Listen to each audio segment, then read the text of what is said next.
The mobilization of others, peer-to-peer educational approach.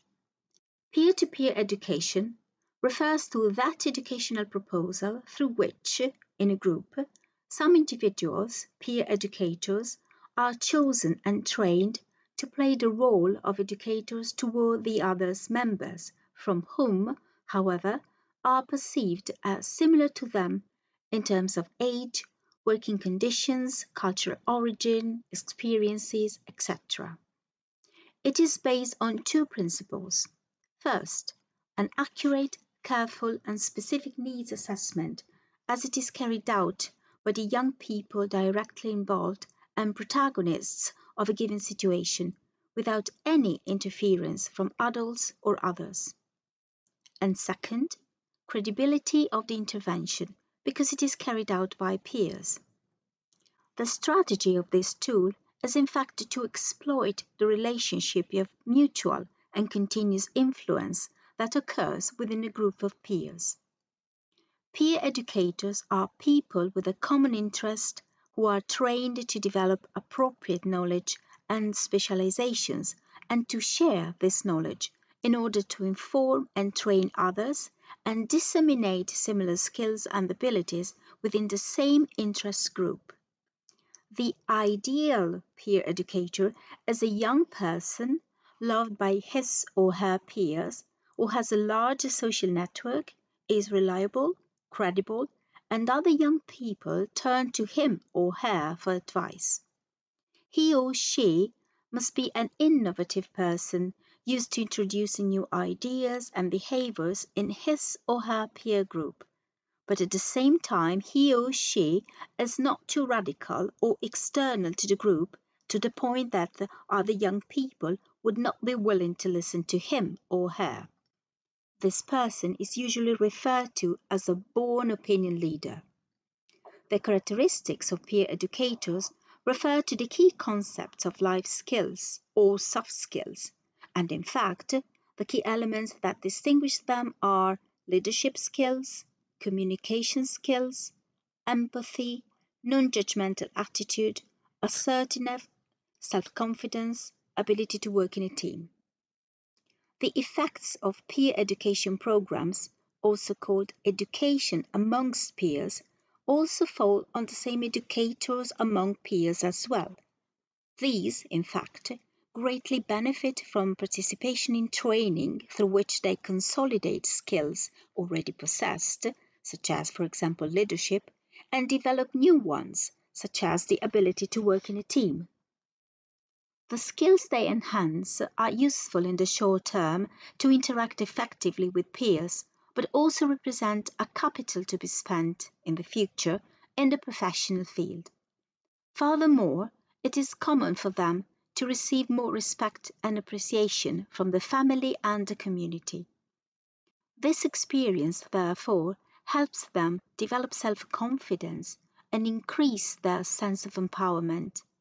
Often, after the training phase that directly involves them, the peer educators themselves implement healthier behaviors than in the past. Privileging the horizontal dimension in the sharing of knowledge and experiences among the members of the group, starting from the consideration that equality can represent a possible push to change, makes peer education and educational strategy aim at activating a natural process of change. In the peer education, in fact, through communication between peers, there is the spontaneous transfer of experiences, knowledge between subjects belonging to the same group or social context. The members of a group become active subjects of their development and training, and not mere receptors of contents, values, and experiences transferred by an experienced professional. This process is triggered by the comparison between different points of view through the exchange of ideas and the sharing of experiences, following the analysis of individual and/or common problems and the search for possible solutions.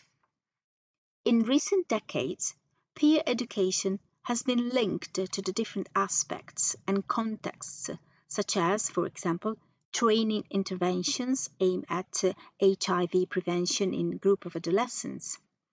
In this last experience, for instance, peer education was seen as the most appropriate tool for educating young people to a greater awareness of this type of issue.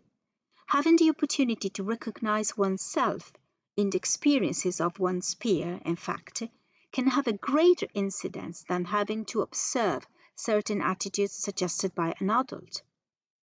The other becomes a mirror in which to reflect and through which to understand oneself, favoring a greater acceptance of one's status and a new perception of one's identity. In recent years, these approaches have been widely adopted, especially in the use of new digital media, whose diffusion has changed and continues to change the way of interaction between individuals. In fact, the so-called universal digital language has established itself. The latter is radically changing both access to knowledge and knowledge contents in the contemporary world, and in this way, it is also influencing mental styles of knowledge construction and also the forms and dynamics of human communication. Peer education ensures that all users are involved in the learning process, eliminating the distinction between trainers and recipients of the training process, and also determining the transition from a one-way communication to a bidirectional or circular communication. The trainee assumes a central and strategic role for the entire training process, not only in terms of personalization, but precisely at the process design level.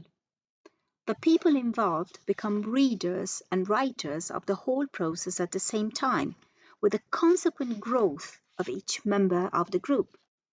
This implies that there is not only a simple sharing of contents, but a productive interchange which generates new educational circumstances.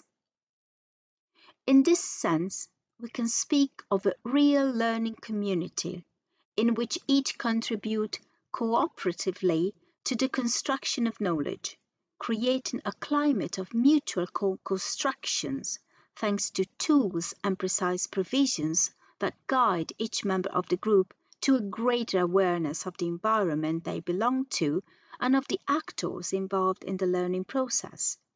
Therefore, creating a cooperative learning context necessarily implies having social skill and a greater openness to exchange of experiences and skills.